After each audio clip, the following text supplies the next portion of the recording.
नमस्कार दोस्तों। आज हम इस वीडियो में डिस्कस करेंगे वचन के बारे में। सबसे पहले जान लेते हैं वचन कहते किसे हैं हिंदी भाषा में। तो शब्द का ऐसा रूप जिससे हमें एक या अनेक का बोध होता है उन्हें वचन कहा जाता है। हिंदी भाषा में दो प्रकार के वचन होते हैं, एक वचन और बहुवचन। एक वचन से हमें एक का बोध होता है या एक संख्या का बोध होता है, जबकि बहुवचन से हमें अनेक संख्याओं का बोध होता है। अब हम बात करेंगे एक वचन को बहुवचन में बदलने के नियमों के बारे में। तो इन नियमों के बारे में जानने से पहले हम जान लेते हैं कि विभक्ति रहित शब्द और विभक्ति सहित शब्द क्या होते हैं। बात करेंगे विभक्ति रहित शब्दों के बारे में। तो ऐसे शब्द जिनमें किसी कारक चिन्ह का प्रयोग न हो या जिनके साथ कोई कारक चिन्ह न जुड़ा हो, उन्हें हम विभक्ति रहित शब्द कहते हैं। जैसे यहाँ पर एग्जाम्पल दिया हुआ है पहले, राजा दशरथ ने हिरण मारा। तो यहाँ पर हिरण के साथ कोई कारक चिन्ह जैसे ने, पर, पे, द्वारा, से आदि नहीं जुड़ा हुआ है। तो यहाँ पर हिरण क्या है? विभक्ति रहित शब्द। उसी तरह से वह अच्छा कवि है, यहाँ पर कवि, कवि के साथ कोई कारक चिन्ह जैसे ने, से, द्वारा, के लिए नहीं जुड़ा हुआ है, इसलिए कवि यहाँ पर कैसा शब्द है, हो जाएगा विभक्ति रहित शब्द। उसी तरह से बालक पढ़ता है, यहाँ पर बालक कैसा शब्द हो जाएगा? विभक्ति रहित शब्द। तो ये सभी एग्जाम्पल किसके हुए? विभक्ति रहित शब्द के। जैसे हिरण, हिरण एक विभक्ति रहित शब्द है, कवि एक विभक्ति रहित शब्द है, और बालक भी एक विभक्ति रहित शब्द है। बात करेंगे अब विभक्ति सहित शब्दों के बारे में। तो ऐसे शब्द जिनके साथ कारक चिन्ह जुड़ा होता है उनको हम विभक्ति सहित शब्द कहते हैं। जैसे कुछ एग्जाम्पल दिए हुए हैं, यहाँ पर है राजा दशरथ ने हिरण को मारा। तो यहाँ पर हिरण के साथ को ऐड हो गया, इसलिए हिरण यहाँ पर क्या हुआ? विभक्ति सहित शब्द। उसी तरह से दूसरे ऐसे जो एग्जाम्पल है, बालक द्वारा पढ़ा जाता है, यहाँ पर बालक के साथ एक कारक चिन्ह द्वारा जुड़ा हुआ है, इसलिए बालक क्या हो जाएगा? विभक्ति सहित शब्द। तो मुझे विश्वास है कि आपको विभक्ति सहित शब्द और विभक्ति रहित शब्द क्लियर हो गए होंगे, क्योंकि इस टॉपिक को क्लियर करना बहुत जरूरी था एक वचन से बहुवचन में बदलने के नियमों को जानने के लिए। तो यहाँ पर दो तरह के नियम हैं, विभक्ति रहित शब्दों को एक वचन से बहुवचन में बदलना, और विभक्ति सहित शब्दों को एक वचन से बहुवचन में बदलना। तो सबसे पहले हम बात करेंगे विभक्ति रहित शब्दों को एक वचन से बदलने, दूसरे बहुवचन में बदलने के लिए जो नियम है उनके बारे में।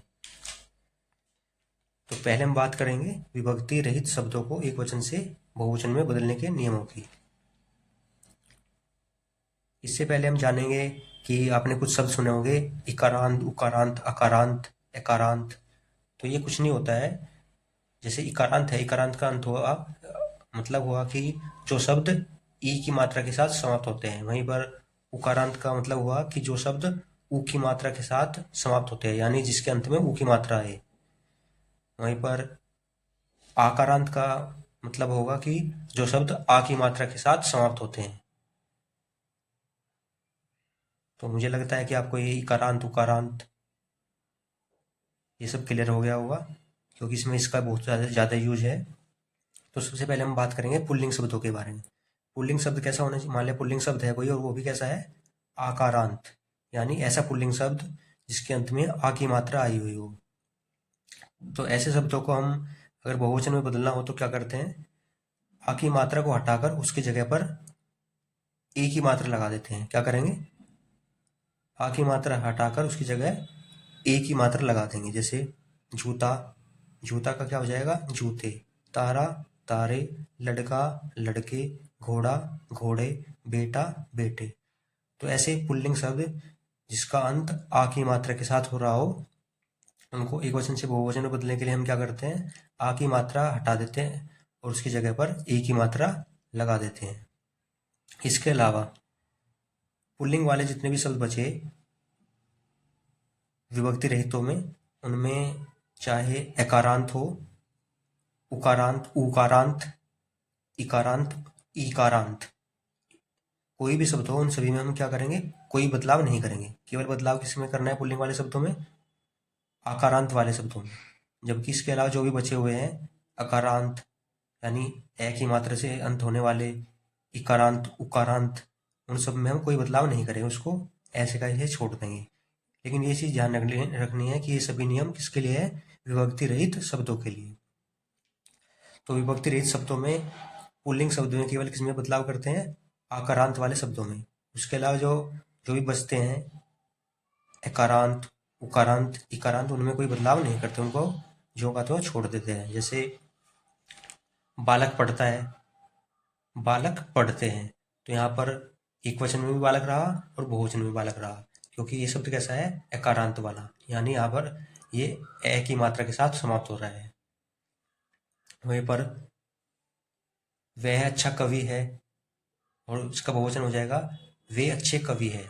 यानी जब हम एक वचन में बात कर रहे हैं, एक कवि की बात कर रहे हैं, तब भी कवि आ रहा है, और जब बहुत सारे कवियों की बात कर रहे हैं तब भी कवि आ रहा है, क्योंकि ये किसके साथ अंत हो रहा है इस शब्द का? ई की मात्रा के साथ। ये इकारांत वाला शब्द है, तो इसमें कोई बदलाव नहीं होता है। तो पुल्लिंग वाले शब्द में केवल आकारांत वाले शब्दों में बदलाव होता है, इसके अलावा जो भी अन्य दूसरे शब्द बचते हैं उनमें कोई बदलाव नहीं होता। अब यहाँ पर हम बात करेंगे स्त्रीलिंग वाले शब्दों के बारे में। स्त्रीलिंग शब्द जो अकारांत के वाले हों, यानी ऐसे स्त्रीलिंग शब्द जो ए की मात्रा के साथ समाप्त होते हैं, जैसे कलम, बात, रात, आंख, पुस्तक। इन सभी शब्दों में आप देख पा रहे हैं कि इनडायरेक्टली ए की मात्रा जुड़ी हुई है, तो ये सभी शब्द एकारांत वाले हुए। तो एकारांत स्त्रीलिंग शब्दों में हम क्या करते हैं बहुवचन में बदलने के लिए? लास्ट में ए की मात्रा लगा देते हैं, उसके साथ एक बिंदु लगा देते हैं। तो कलम का क्या हो जाएगा? कलमे। बात का बातें, रात का रातें, आंख का आंखें, पुस्तक का पुस्तकें। तो क्या करना है? अकारांत स्त्रीलिंग शब्दों में ए की जगह ए की मात्रा लगा देनी है और उसके साथ एक बिंदु लगा देना है। अब बात करेंगे स्त्रीलिंग वाले ऐसे शब्दों की जो अकारांत हो, यानी स्त्रीलिंग शब्द हो और लास्ट में क्या आ रहा हो? आ की मात्रा आ रही हो। तो ऐसे शब्दों को बहुवचन में बदलने के लिए हम क्या करते हैं? आ की जगह ए लगा देते हैं और उसके साथ चंद्र बिंदु लगा देते हैं। तो कविता का क्या हो जाएगा? कविताएं। लता का लताएं, अध्यापिका का अध्यापिकाएं, कन्या का कन्याएं, माता का माताएं। तो क्या करना है? केवल अकारांत स्त्रीलिंग शब्दों में आ की जगह ए और उसके साथ चंद्र बिंदु लगा देना है। अब बात करेंगे स्त्रीलिंग शब्दों की जो ई या बड़ी ई के साथ समाप्त हो रहे हैं। तो अगर कोई स्त्रीलिंग शब्द छोटी की मात्रा के साथ समाप्त हो, तो ऐसे शब्दों में क्या करते हैं हम? या, लास्ट में या ऐड कर देते हैं। वहीं पर अगर कोई स्त्रीलिंग शब्द बड़ी ई की मात्रा के साथ समाप्त होता है, तो ऐसे शब्दों में बड़ी ई की मात्रा को छोटी की मात्रा में बदलते हैं और उसके बाद या लगा देते हैं। तो जैसे नीति है, इसमें कोई बदलाव नहीं करना है, केवल या ऐड कर देना, नीतियाँ। उसी तरह से गति का गतियाँ, रीति का रीतियाँ। लेकिन यहाँ पर नारी है, नारी में बड़ी की मात्रा है, तो इसको पहले छोटी की मात्रा में बदलेंगे, उसके बाद या ऐड कर देंगे, नारियाँ। थाली का थालियाँ। तो इकारांत और इकारांत में क्या करना है? या ऐड करना है और छोटी की मात्रा को छोटी की मात्रा में रहने देना है और बड़ी की मात्रा को पहले छोटी की मात्रा में बदलना है। उसके बाद बात आती है स्त्रीलिंग वाले ऐसे शब्दों की जो छोटे ऊ या बड़े ऊ की मात्रा के साथ समाप्त होते हैं। तो ऐसे स्त्रीलिंग शब्द जो छोटे ऊ की मात्रा के साथ समाप्त होते हैं, उसमें लास्ट में ए ऐड कर देना है। ए की जो एडी बनता है वो, और उसके साथ चंद्र बिंदु। तो और अगर कोई शब्द बड़ी ऊ की मात्रा के साथ समाप्त हो रहा है, तो ऐसे शब्दों में क्या करना है? बड़े ऊ की मात्रा को पहले छोटे ऊ की मात्रा में बदलना है और उसके बाद ए और उसके बाद चंद्र बिंदु लगा देना है। जैसे वस्तु का क्या हो जाएगा? वस्तुएं। गऊ का गौएं, बहू का बहुएं, वधू का वधुएं। इसके अलावा कुछ स्त्रीलिंग शब्द ऐसे होते हैं जिसमें लास्ट में या लगा हो, या, जैसे डिपिया, तो ये गुड़िया।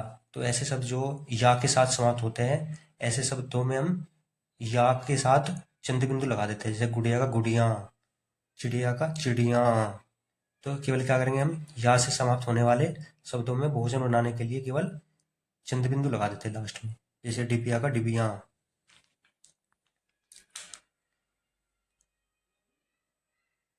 कुछ शब्द ऐसे होते हैं जो एक वचन में होते हैं लेकिन हम उनको बहुवचन में यूज करते हैं। जैसे अगर किसी को हमें सम्मान देना हो तो सम्मान के लिए व्यक्ति एक ही होता है लेकिन उसको हम बहुवचन की तरह प्रयोग करते हैं। जैसे गांधी जी चंपारण आए थे, यहाँ पर नॉर्मली होना चाहिए गांधी जी चंपारण आया था, लेकिन यहाँ पर सम्मान देने के लिए गांधी जी चंपारण आए थे, तो यह एक बहुवचन की तरह प्रयोग हो रहा है यहाँ पर।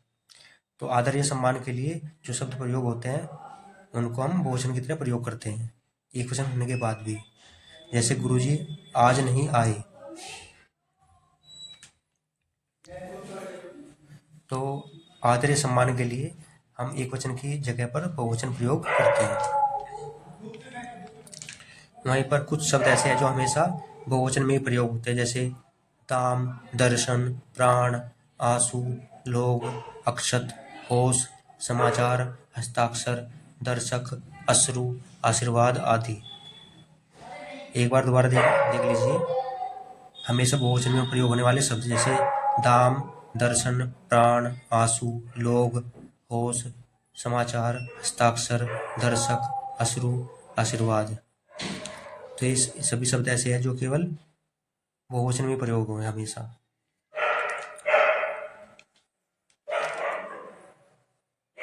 ऐसे शब्द जिनमें कर्ण कारक चिन्ह का प्रयोग हो। कर्ण कारक चिन्ह का मतलब होता है इसके साथ से जुड़ा हो या के द्वारा जुड़ा हो।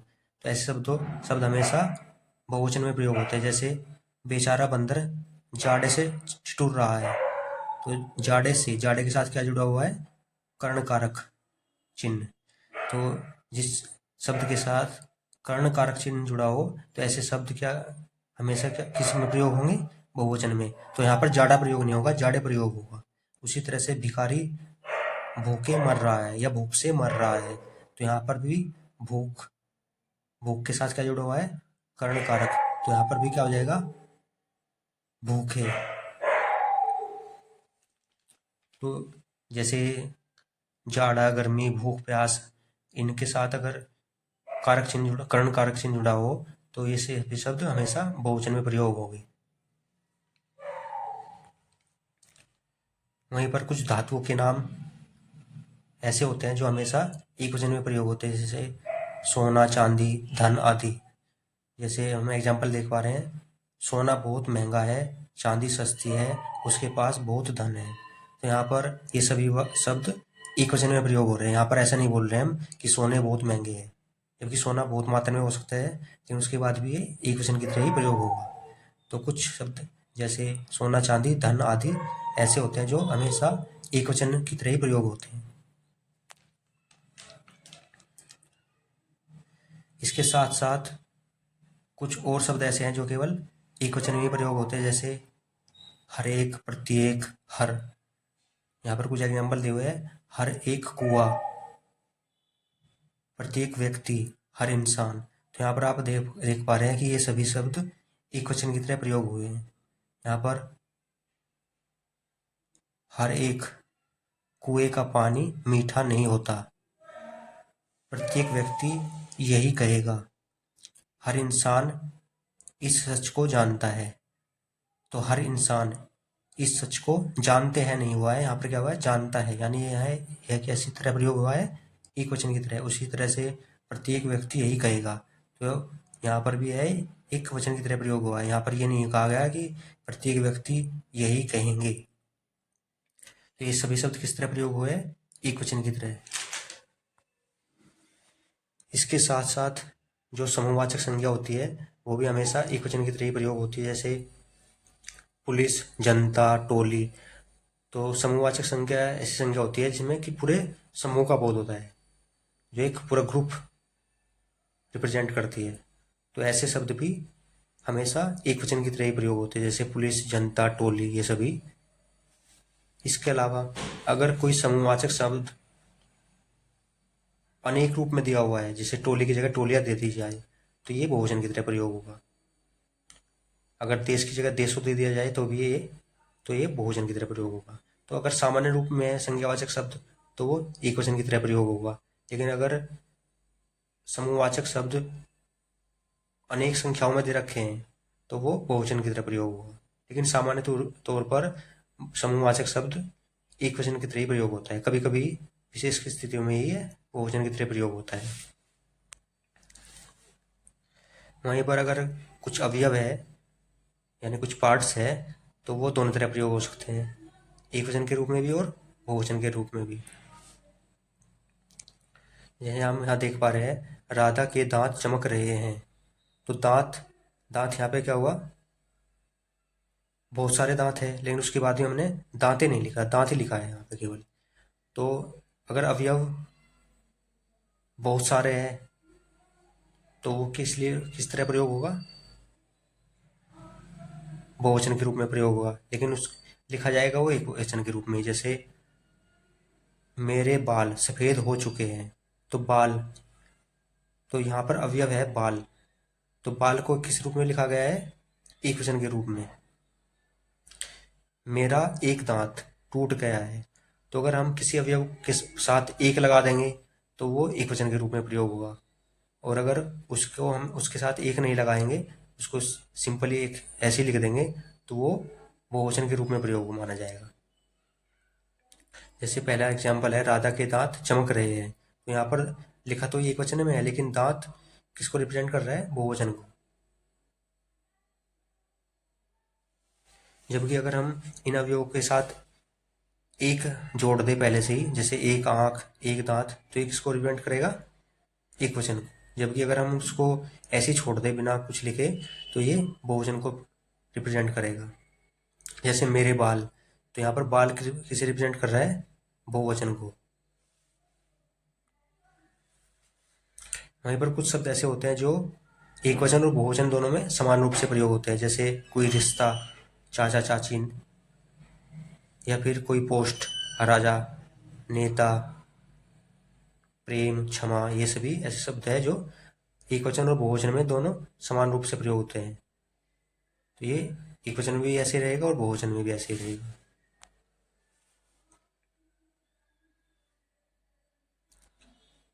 गुणवाचक और भाववाचक जो शब्द हो गए, संज्ञाएं होगी, वो एक वचन और बहुवचन दोनों में प्रयोग हो सकते हैं। जैसे सज्जनता, खूबिया, धोखा, ये सभी क्या है, ये सभी गुणवाचक या भाववाचक संज्ञाएं हैं। तो ये दोनों तरह से प्रयोग हो सकती है स्थिति के आधार पर, एक वचन के रूप में भी और बहुवचन के रूप में भी।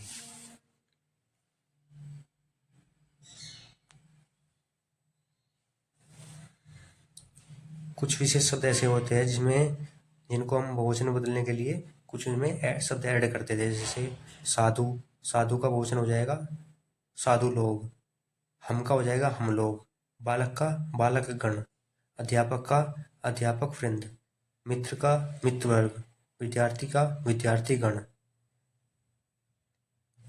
तो ऐसे बहुत सारे शब्द होते हैं जिसमें हम लास्ट में दल, वृंद, वर्ग, जन, लोग या गण आदि जोड़ देते हैं। जैसे कवि का क्या हो जाएगा, कवि गण। भक्त जन, तो भक्त के साथ क्या जोड़ देते हैं हम, भक्त जन। तो कुछ विशेष शब्द ऐसे होते हैं जिसमें हम लोग, जन, गण, वृग, वृंद या दल जोड़ देते हैं बहुवचन बनाने के लिए। अब हम बात करेंगे विभक्ति सहित शब्दों के बारे में। तो विभक्ति सहित शब्दों को एक वचन से बहुवचन में बदलने के अलग नियम है। अब हम उनके बारे में बात करेंगे। तो विभक्ति सहित शब्द ऐसे शब्द होते हैं जिसमें कारक चिन्ह जुड़ा होता है। जैसे राम ने, हिरण को, तो ये ऐसे शब्द क्या कहलाते हैं, विभक्ति सहित शब्द। अब हम उन्हीं के बारे में बात करेंगे, उनको एक वचन से बहुवचन में कैसे बदलते हैं, इसके बारे में। तो सबसे पहले हम देखते हैं आकारांत पुल्लिंग शब्द। कैसे शब्द है, आकारांत पुल्लिंग शब्द, यानी जो शब्द आ की मात्रा के साथ समाप्त हो रहे हो और कैसे हो, पुल्लिंग हो। जैसे गधा, बच्चा, ये सभी कैसे शब्द है, आकारांत पुल्लिंग, यानी ये सभी आ की मात्रा के साथ समाप्त हो रहे हैं और ये सभी शब्द पुल्लिंग है। तो आकारांत पुल्लिंग शब्द को बहुवचन में बदलने के लिए हम क्या करते हैं, आ की मात्रा को ओ में बदल देते हैं, यानी ओ की मात्रा लगाएंगे और उसके साथ बिंदु लगा देंगे। जैसे गधा का क्या हो जाएगा, गधो। बच्चों का क्या हो जाएगा, बच्चों। जैसे कोई हम सेंटेंस देख लेते हैं,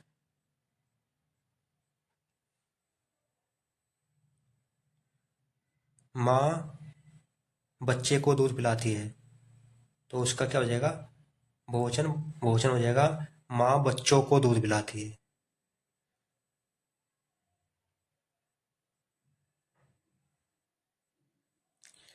तो ऐसे आकारांत पुल्लिंग शब्द में हम क्या करते हैं? आकारांत आकारांत पुल्लिंग शब्द में हम आ की मात्रा को हटाकर उसकी जगह पर ओ जोड़ देते हैं या ओ की मात्रा जोड़ देते हैं। इसके अलावा उकारांत, ऊकारांत, एकारांत, औकारांत जो भी शब्द होते हैं, जो ऊ से समाप्त होने वाले, बड़ी ऊ की मात्रा से समाप्त होने वाले, ए से समाप्त होने वाले या औ की मात्रा से समाप्त होने वाले, इन सभी शब्दों में हम क्या करते हैं?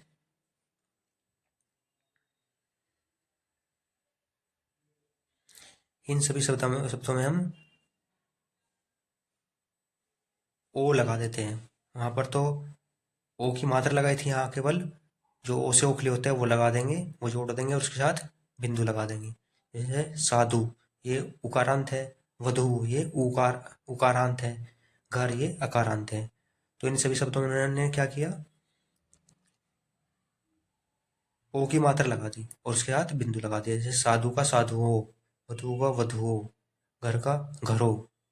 तो ये सभी शब्द कैसे है? ये सभी शब्द विभक्ति सहित वाले हैं। जैसे साधु ने खाना खाया या फिर साधुओं ने खाना खाया। घर में बिजली गई है, घरों में बिजली गई है।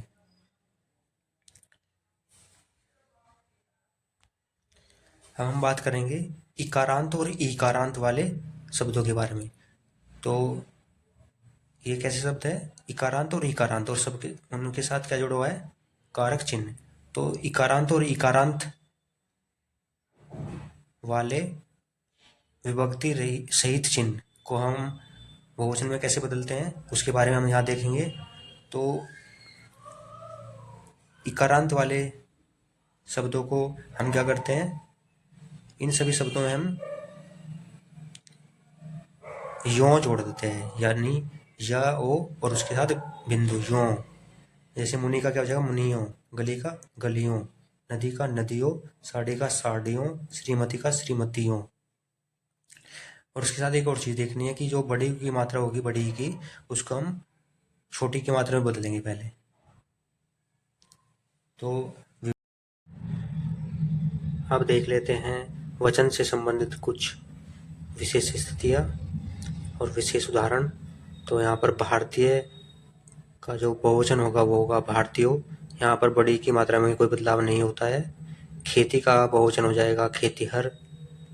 है का बहुवचन हैं, यहाँ पर बिंदु आ जाएगा। रहा का बहुवचन रहे हैं। रही है का बहुवचन रही है, यहाँ पर दोनों जगह बिंदु आ जाएगा। तुम का बहुवचन तुम लोग। गुरु का बहुवचन गुरुजन। स्त्री का बहुवचन स्त्रीजन। मित्र का बहुवचन मित्रजन हो जाएगा। पाठक पाठकगण। भक्त का बहुवचन भक्तगण। अतिथि का बहुवचन हो जाएगा अतिथिगण। मुनि का बहुवचन मुनिवृंद। बालक का बहुवचन बालकगण।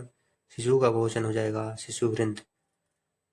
मुझे पूरा विश्वास है कि आपको हमारा ये वीडियो पसंद आया होगा। अगर आपको हमारा वीडियो पसंद आया तो प्लीज़ हमारे चैनल को सब्सक्राइब करें, शेयर करें, वीडियो को लाइक करें। धन्यवाद।